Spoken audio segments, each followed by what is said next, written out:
guys, nandito kami sa pagupit kay Aren then kay Ayman. Baga kinuha na lang namin sa Ayman sa school niya, sinunod namin siya sa school niya, then dumiretso na kami dito. Ito din sa RJ, dito din po pala si RJ, papagupitan ko rin ito.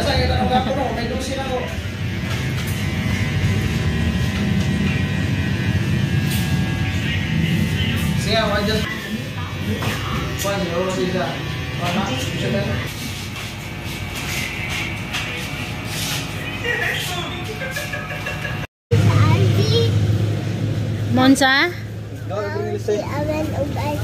Mukhaan si Alvin og ice cream. Punta na daw si Alvin. Ingna daw siya. Ingna siya, pangutan na ganino.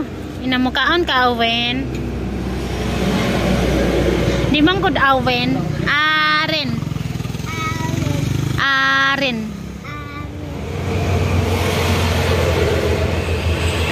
Aren. Andito kami kina mama guys. Hi guys, good evening.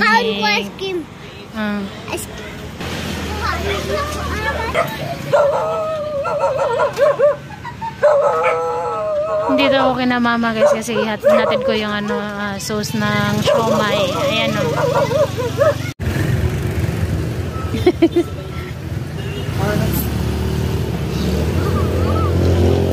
Ano na sa rin sa loob, nagkain na sila ng ice cream.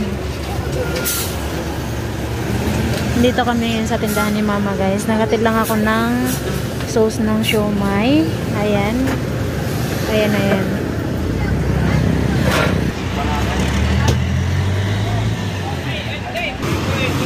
Kasi nung kala nyo, yung nakano kay mama na siya na yung bumili ng mga garlic at saka yung sili. Hindi na ako na lang yung magluto ng sauce siomai. Yes, ito lang. Ayan, ngayon ko lang nahatid kay mama.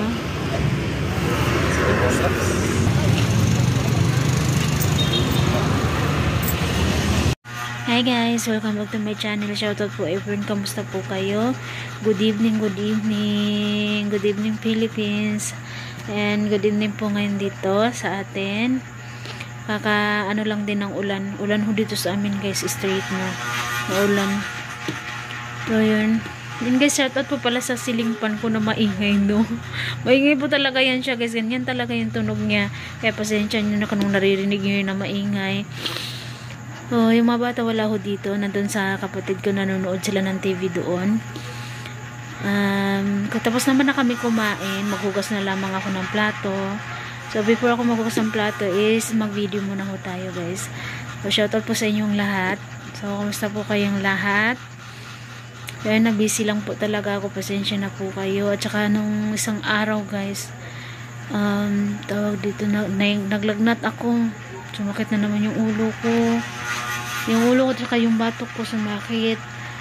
So, napahinga muna ako. Kasi yung trabaho ko din kasi ang tawag dito. Pinagsabay-sabay ko rin kasi yung maglalaba ka tapos luto. Kunwari, start ako magluto ng mga tanghali. Mga hapo, tanghali, oo. Mga alas 2, mga ganyan, alas 3. So, bago mangyari yan, dapat umaga pagka alas 9, alas 9, mga ganyan, maglalaba na ako. Pero dito kasi sa amin, pag alas 9, mamamatay yung tubig. Wala kaming tubig, babalik yan ng mga 9:30 or di kaya 10. Pero pagkagabi naman, wala kaming tubig ng mga alas 9 ng gabi, wala na yan. So, yun, kaya kailangan mo mag-antay mga 10 or 11 magkakapaglaba ka.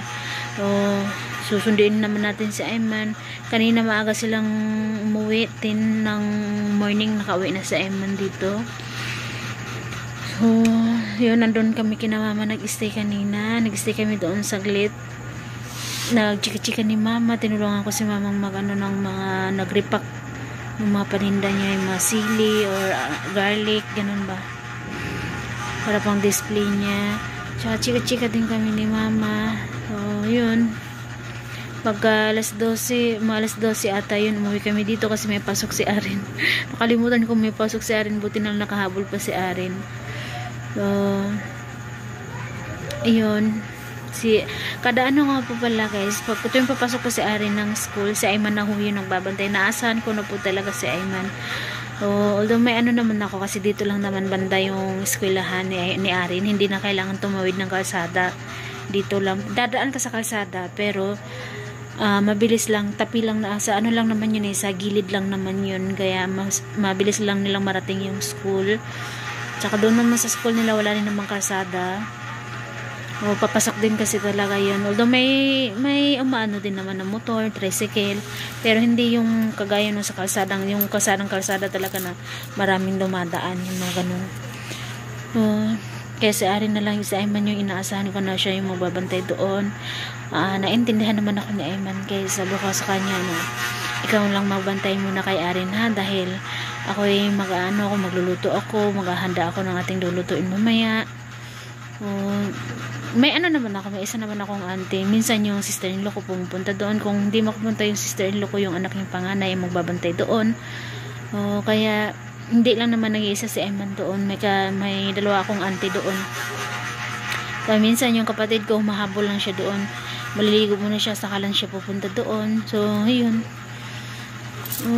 Naano naman ni Ayman guys, natutuwa lang ako ni Ayman kasi alam na talaga ni Ayman na si Ayman talaga yung katuwang ko, baga siya yung wala siyang reklamo gano'n na hindi mama ayaw kong magbantay ganyan, hindi ayaw kong gumawa ng ganyan. Kailangan si Ayman gulang ba, tsaka pinapaliwanag ko din kasi sa kanya na ganyan, so naintindihan niya rin na siya yung pinapabantay ko dahil gagawa pa ako munang maghahanda pa ako ng lulutuin ko. Maghanda ako ng mga corn dog or mag-i-steam ako ng siomay, magagawa ako ng juice, tsaka ako ano pa, kung may maruya, kung may banana Q, kung may saging ako, gagawa ako ng banana Q. Kung wala naman, yun yung dalawa kong maluluto, yung corn dog at saka yung siomay at saka juice. Tsaka nung kailan yung nagdagdag ako ng noodles ng cup noodles ba yun? Oo. May 3 na lang akong natira. At saka nagdagdag din ako ng popcorn. Gumawa ako ng popcorn. Tag 5 pesos yung kalahating plastic. Binalot ko siya sa isang plastic. So yun. Yung popcorn okay naman na siya. Popcorn with cheese yun ha guys. At saka yung siomay ko, medyo matumal na siya ngayon dahil nagsawa na rin siguro sila sa siomay. At saka yung pinakagusto kasi talaga nila dito yung Japanese siomay. Mas masarap daw kasi talaga yun eh. Yun guys, talagang busy ako. Hindi na ako ulit nakagawa din ng juice dahil nabusan ako ng juice. Hindi na rin ako nakapunta ng palengke dahil may siomay pa rin naman ako. Medyo matumal na rin yung benta ng siomay. Kaya nung last na punta ko ng palengke, nung birthday yun ni RG guys na may nakita akong popcorn, inano ko na lang din yun, parang siningit ko na lang yung popcorn mabilis lang naman din kasi gawin yung popcorn. Basta kung may makikita akong may maisisingit natin at saka magsakto yung may budget pa tayo para doon why not bilhin natin, diba? At saka sinusubok-subukan ko lang din naman lahat guys kung inaano ko kung saan ako mas makakaano na kung saan yung mas papatok baga. Yun.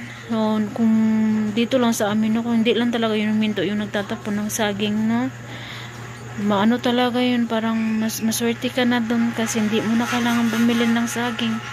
Dito kasi bibili ka pa ng saging. At saka yung pag may isang yun na parang plangka ng malaki guys, binibenta nila sa akin ng 15 pesong kilo. So hindi mo na siya pipiliin ha, parang lahat mo na yun, isali mo na yun, may hilaw, may balbangaan, may medyo hinog, saka may hinog na medyo may na rin, may medyo may sobrang hinog din naman. So hindi mo na siya pwedeng piliin guys. So lahat yun iano nila yun sa iyo, titimbangin nila kung magkano yun, basta wag mo lang piliin kung basta 15 peso yung kilo na yun, basta kunin mo lahat, ganun. So, yun yung ginagawa ko guys. Sa banana Q naman din kasi, okay naman siya guys. Para mas mabenta. Para sa akin, okay na ako dun sa banana Q lang. Kaso lang, inaano ko lang din kung ano yung makikita ko na medyo magsakto yung ano natin, pangbili doon. May pangbili pa tayo doon. So, bibili natin. Gaya ng dati na banana Q lang yung nagawa ko. So, medyo mag-ano-ano tayo. Nadagdagan ko ng corn dog. Paunti-unti nagdagdagan ko ng corn dog. Nadagdagan ko ng siomay. Nai-juice na ako. May ano pa, cup noodles. Oh.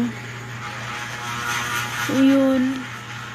So, nag-iisip ulit ako na kung ano yung pwede kong mabenta guys. Dahil medyo humina na rin talaga yung siomay. Nag-ano ako kung ano ang ipapalit ko sa siomay. Gusto kong yung mag-quick guys ba no? Gusto ko yung subukan. Sana inshallah. So, nag-fishbowl din pala ako guys. Kanina ubos na yung fishbowl. Wala na ako. Iba yung fishbowl nila. Hindi sila yung parang bilog na bilog. Talaga ano yun eh. Ano ang tawag? Hindi yung fishbowl yung pangalan niya. Pero pag once na ipilito mo siya, hindi siya lulobo. Ganun. Parang flat lang siya. So, yun yung nabili ko. Ubos na siya kanina. Wala na. So, ang pinaka meron na lang ako ngayon is yung corn dog at saka yung siomay. Dalawa na lang talaga. Ay, may ano pa rin pala, may mais. May mais. May dalawang balot pa ako ng mais. Napiprito mo na lamang, tapos lagyan mo ng cheese, ganun. So, yun guys, kaya medyo busy talaga si Inday. Sabay-sabay ko na lahat. Yung labahin ko nga halos nagtatambak-tambak na nga rin. Pero kaya naman. Nagsabay-sabay ko naman.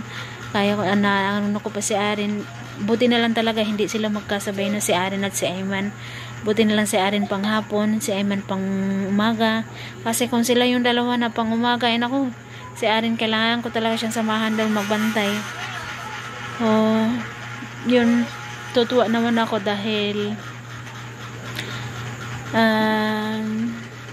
pang hapon si Arin, pang umaga si Ayman. So si Ayman, naasahan ko na talaga siya guys. Hanggang dito na lang muna guys dahil anong oras na rin. Baka mapatayin tayo ng tubig. Baga alas 8 pa rin naman eh. 7:53 pa ng gabi. So pwede pa. Pero hugasan na natin ngayon ay para hindi na, huwag na tayong mag-antay na mapatayin ng tubig. So ganito talaga yun dito sa amin guys, no? Talagang patay yung tubig pag umaga, lalo na kapag Sabado at Linggo. Nako, nung kailan yun, nung Linggo, umaga na wala yung tubig, mga 9. Bumalik yung tubig, mga 1:00 ata yun guys. Grabe yung tubig guys eh. So, hindi ka naman din makakaano dahil hindi lang naman ikaw yung nag-iisang nawala ng tubig. Halos lahat naman dito na nakatira sa amin. So, yun. So, dito na lang muna guys. At ako'y maghuhugas na muna para makapagpahinga na rin ako. Dahil pulong-pula na talaga yung mata ko. Nantok na talaga ako guys. Sa pag umaga-aga pa ako nagigising 6, minsan 6:30, minsan 5 pa nga eh. Minsan nagigising din ako pag umiiyak si RG ng madaling araw. So magigising tayo ng madaling araw. Makakatulog tayo ulit ng mga 5 or 4, mga ganyan. Guys, i-share ko lang din pa pala sa inyo. Habol ko po. Nagproblema ho ako sa ni RGE. Alam niyo yung tawag dito ang tawag dito sa atin sa Bisaya siya guys, nakasugat-sugat yung katawan ni ni RG paa. Naalala niyo yung dati na napakita ko sa inyo nung doon pa kami kina mama na nagkasugat-sugat yung paa nila. Ngayon bumalik. Actually hindi siya ngayon, kailan pa yung last month pa yun eh. Kasugat-sugat, tapos gumaling naman na, inano ko ng bayabas. Gumaling naman na, pero bumalik, iba na naman yung bumalik kay RG. Para siyang, kung sa atin yung matagtiki, gani guys. Sa Bisaya, kung sa Bisaya matagtiki, sa Tagalog, di ko po alam guys. Pasensya na po kayo. So, yun para sa ating mga Bisaya, para siyang matagtiki. Dahil pag may sugat yung maliit sa gitna, and then hawakan mo yung gilid ng sugat, matigas kasi siya eh. Tsaka parang may mata-mata, ganun. Kaya matagtiki talaga para sa atin. Meron dito si RG. Meron din dito, at saka may iba pa dito na sa side dito or just dito. May dito pa na, hindi ko alam kung saan ba yun. Dito ata. Tapos yung dito ni RJ na may sugat na malaki nga yun. Malaki dito at saka dito.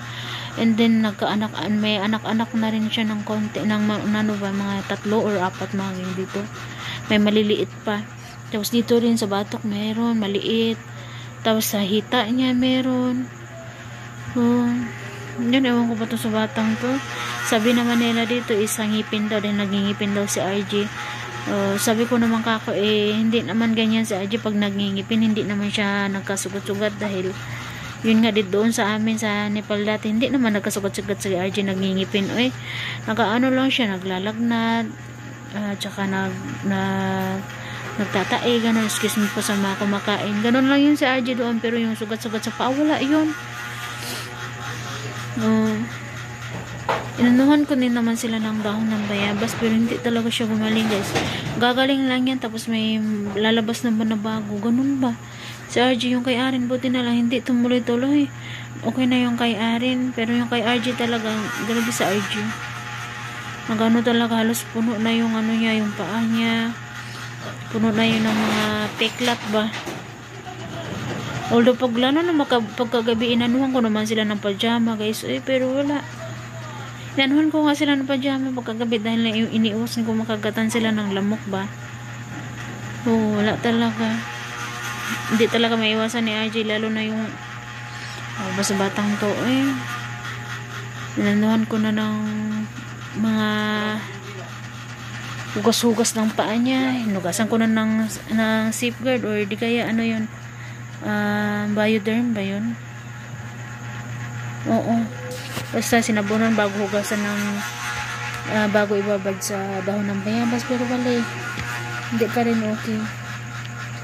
Yung dito niya bago pa nga lang yun So yun guys, ang dito na lang muna para ako makapagpahinga na rin. So maraming salamat po sa inyong lahat. God bless everyone.